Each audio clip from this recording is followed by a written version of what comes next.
international affairs editor, Philip Turle, is joining me here on set. Philip, we heard in that report some of the details of what this ceasefire is all about. Is it going to hold, though, is, of course, the crucial Well, question. let's put it this way. There's a quote in the Financial Times today which says that basically this ceasefire is a bit like a plaster that someone's stuck on a wound that could fall off at any moment. It's not very well stuck on, but it's going to stay there for as long as it can.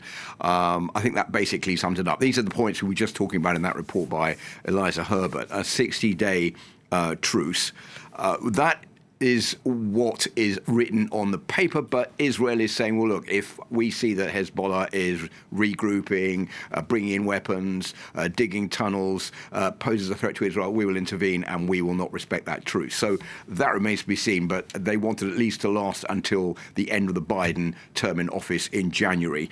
Then there's also the withdrawal of all Israeli troops, replaced by 5,000 or so Lebanese forces, and French troops as well who are on the ground, but no US troops will be involved in what is going on in southern Lebanon. Hezbollah will move north of the Litani River, which is where they are supposed to be grouping since the writing of Resolution 1701 back in 2006. That was a French-penned UN resolution that is sort of being rehashed in this new deal. As you can see above the Litani River there, Hezbollah will withdraw northwards, the Israeli troops southwards, and the Lebanese army will be controlling that area of southern Lebanon where most of the clashes have been taking place. There will be a 5-country monitoring group.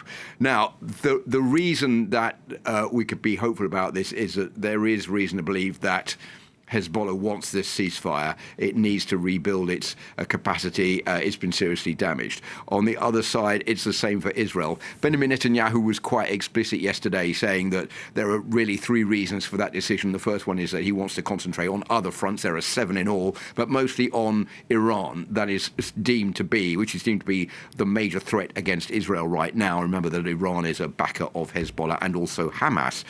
It's to give time for Israeli forces, which are worn out on all these different fronts, to replenish their stocks and to become a little bit more active, and then also to disconnect Hamas in the west, in the Gaza Strip, from Hezbollah, because Hezbollah has agreed to a ceasefire that will cut off Hezbollah's support for Hamas and isolate Hamas even more and give Israel a better chance of crushing Hamas, which is one of the original aims of the intervention in the Gaza Strip. Will it all come off? Will that ceasefire remain in place? Well, that all remains to be seen right now.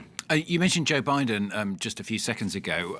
How much of a diplomatic victory is it for the Biden administration, also for the French administration as well, I suppose, but the Biden administration crucial, of course, because it's about to leave office?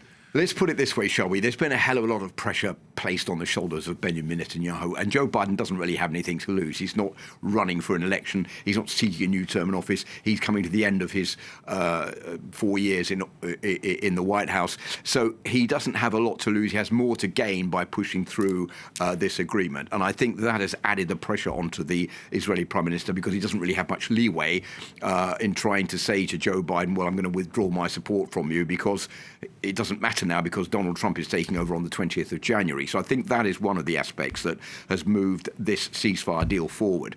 OK, we've got a ceasefire, fine. We don't have a ceasefire in the Gaza Strip. That is a big disappointment for Joe Biden. And I think that although it is a diplomatic victory for the Americans, what we can say is that it's a little bit too little, too late. Many are saying, well, look, if the Biden administration had been more strong-willed in all of this, had been more heavy-handed towards the Israelis, we wouldn't have had this incursion in Lebanon at all. There wouldn't have been a ground offensive. We wouldn't have had the conflict in the Gaza Strip either. So, OK, we've got a ceasefire now. That's all fine and good news. And Joe Biden can go out saying that he's managed to obtain something that he wanted, but he hasn't won that overall peace in the Middle East that he would really like. And this should really be, I think, in Joe Biden's eyes, a ceasefire deal in the Gaza Strip and an end to the fighting with Hamas and the freeing of the hostages, more than just a ceasefire deal in southern Lebanon, which basically was an easier deal to work out because it's between 2 different countries and not between the Gaza Strip and Israel. One final question, Philip, I'm sure one that many Israelis are going to be asking today. How much has Hezbollah been weakened as a result of this 2 months of bombing raids, plus, of course, all that went before it involving the beepers and that as well? Well, that's a very interesting question, Stuart, and very difficult to answer. We know that Hezbollah was severely damaged before even the ground offensive took place with the attacks, pinpointed attacks against its leaders, and also against the pagers and the walkie-talkies that were all blown out by Israel. It's still estimated that they have about 50,000 fighters, including 25,000 reservists, and could still be in possession of about 200,000 missiles. But there are other reports are saying that Hezbollah has been weakened by about 70% of its military capacity as a result of what has happened over the last couple of months, the ground offensive by Israel. So it remains to be seen how damaged Hezbollah is, but it is damaged, it is weakened. That's why it has agreed to this ceasefire.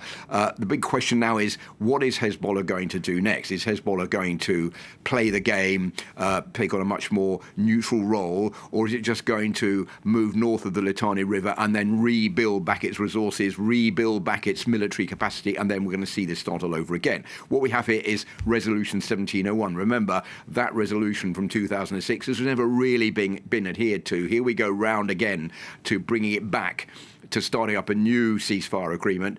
Will it be any better this time round? Well, Hezbollah is in a much weaker position than it was back in 2006. How long that's going to last for, nobody knows. What Hezbollah will do in the long run, we don't know. But one thing which is important to underline is that this ceasefire deal wasn't between Hezbollah and Israel. This ceasefire deal was between Israel and Lebanon. And Lebanon now has the job of trying to rein in Hezbollah to make sure that this doesn't happen again. Will it be able to do that? That is another question that no one can answer right now.